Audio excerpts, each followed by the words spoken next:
Hello, this is Ahura, and we'll be with you with the global economic outlook in the week ahead, which is going to be the week number 41 in 2025. As always, first let's check what we had previous week, and then we can go forward and check the week ahead. Last week, we had somehow the busy week with the economic data, while uh, economic changes, but not listed in economic data also move the market, especially the US government shutdown. Let's start. It's not just only the economic event. We can say that economic and political uh, tensions or something like that. Let's start with the data. On the economic calendar, the most important data which published it was the PMI numbers. Manufacturing service sectors PMIs published last week and the week before that. Generally, data showed that manufacturing sector, especially in most developed economies, is under pressure. Even thought in the United States, that even thought it's still above 50 expansions area, but it's under pressure. In United Kingdom, for the seventh consecutive month, still it's under 50 expansions area. In Eurozone, also it's the same. Manufacturing sector still struggling.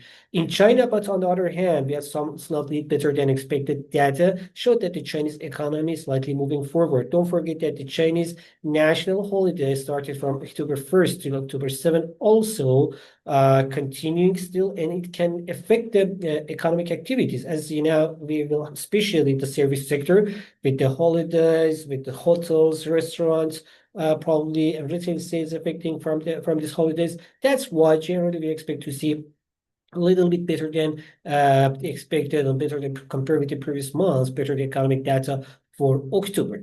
Generally, we are positive about slightly again. We became a little slightly positive about the Chinese economy in the months. In this month, you can also read the monthly outlook in the website. You can see you would probably be able to see the slightly better economic activities in October and in this starting from this week.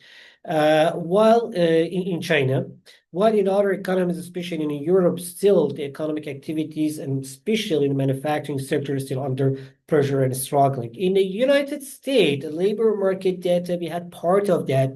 GLT showed slightly better than expected and compared with the previous month, better data showing the more job opportunities, while the CB consumer confidence, on the other hand, slightly eased and manufacturing sector slightly also is, but above 50 expansions area as mentioned. However, other economic data, other labor market data such as initial and continuing jobless claims, while and also NFP numbers, they didn't publish due to the government shutdown. The government shutdown in the United States is it is political event, it's political tension, but since it's affecting directly the economy, we can say that we can call that the economic tension as well, because especially as we now, especially if you know that the tensions is about the budget and everything is about mostly about the economic. Anyway, I don't think that is going to continue so for like longer than next 2-3 days, but probably we're gonna have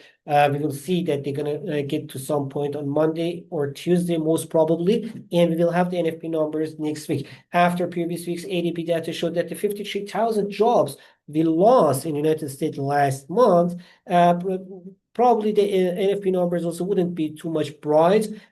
Market expecting around 29-30,000 newly created job, and unemployment rate stay at 4.3%. Don't forget, this government shutdown wouldn't affect the unemployment rate, because these guys that they are not working right now, they are not unemployed. They are just it's like in a pausing time and for the short term with no salary. So it's going to affect. However, don't forget that if that lasts longer, as Mr. Trump, the U.S. president, treating the Democrats, probably they can go probably forward and do what the Doge wanted to do, and just like lay out some of government employees, which is couldn't be too much good for the Democrats, especially. That's why probably the Democrats can get to some point and five or at least if we have 5 or 6 more senators from the Democrats to support the Republican, probably they can go further and get this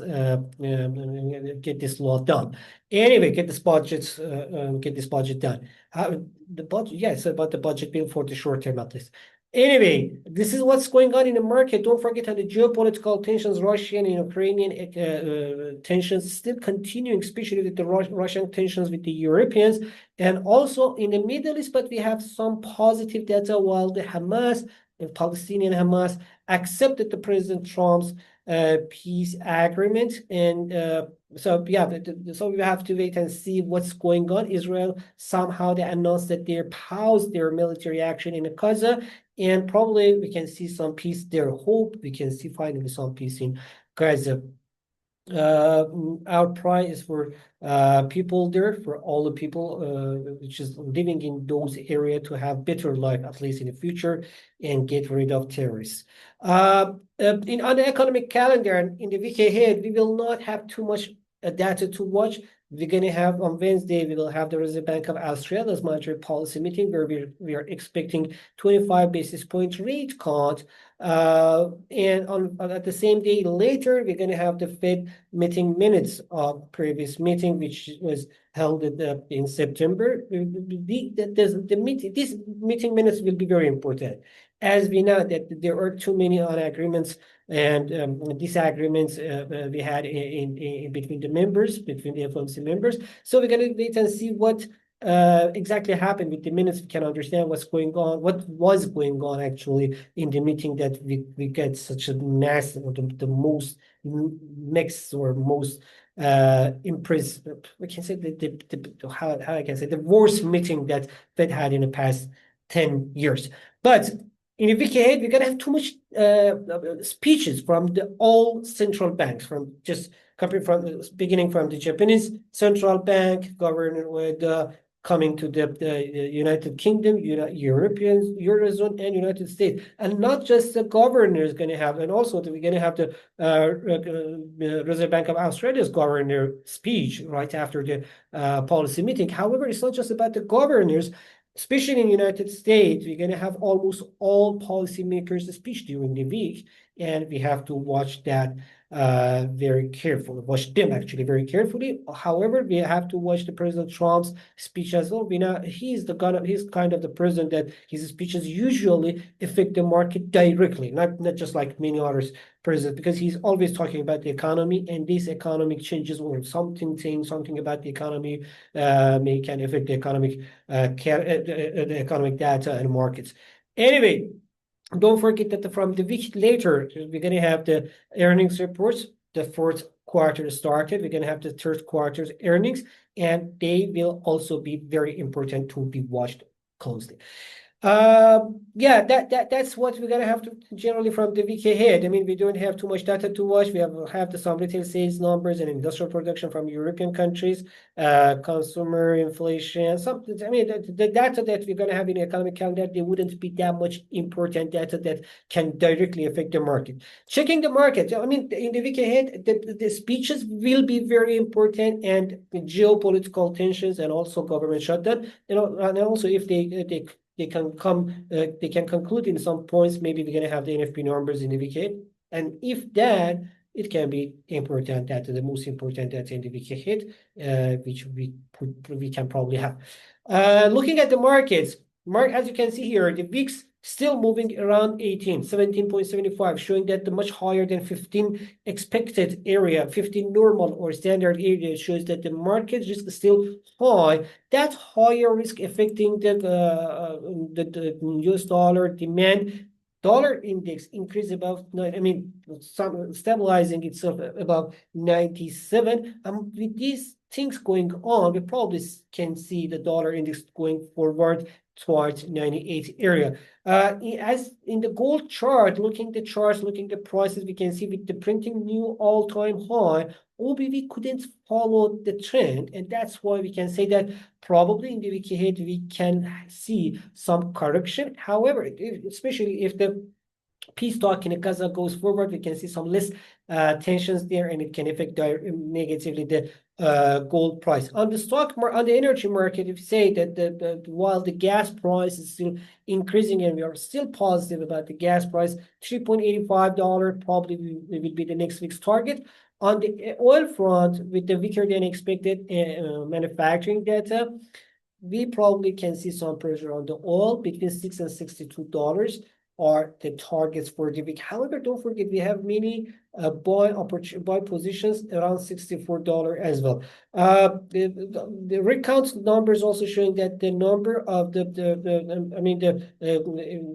production in the United States is getting slightly higher and more, so that also can put the pressure on the oil market. On the energy on the oil price, on the stock market and equity markets, while the S&P 500, Dow Jones, and Nasdaq, all of them, they increased very rapidly on the Friday. In the last hours, they lost the momentum and closed slightly lower, and almost not just lower than the Friday open, they closed over also lower than the Thursday opening. Generally, the data shows the market condition says that we are probably can be able to see some pressure finally on the stock prices.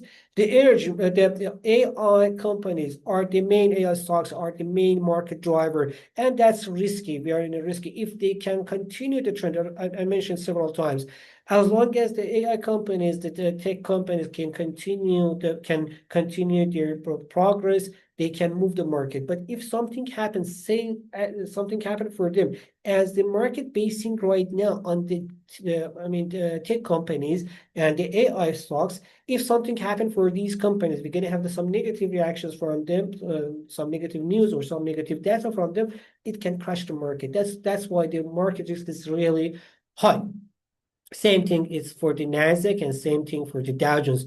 Don't forget, in Asia also, we had all-time highs, especially in Nikkei 2025 in Japan, and also in Korea's Kospi. And also for the Japanese, finally, we had the prime minister, the first female prime minister from right wings, Miss Takiji, Miss Takiji, selected as the first prime minister from the right wings. She was a senator from the right wings, but generally what's going on here can affect what's going on in political side, can affect the market and the BOE policies. With the prime minister from the right wings, now maybe we have less chance for the rate hike, but we have to wait and see her how can I say her economic policies. Still, we don't know anything about exactly what will be her policy about the economy. We have to wait and see. Then we can understand exactly what we can expect from the Bank of Japan in its next meeting in November. Okay, that's. Yeah, don't forget. I should go for it and check about say about the cryptocurrency market as well. Bitcoin can take advantage of this mess that is going on in the stock markets and the geopolitical tensions. That was the main idea behind the last uptrend. Still taking advantage of this condition, as long as we have 118,000 saved there, we can think about 123, 125 as the next target, probably for the week ahead. But if something happened, the price comes under 118,000, the 113 can be the next target. However, now as you can see here in the charts, 113,000 now became the pivot point and pivot level for the Bitcoin price. Falling under 108, 113 can put 111 and 109 in the targets. But for now, we are still positive. That was what happened previous week and what we're expecting for the week ahead. Don't forget to read the monthly outlook also in the website. It's going to give you much more data about the October and economies and what we can expect in the months ahead. Have a good time. Bye-bye.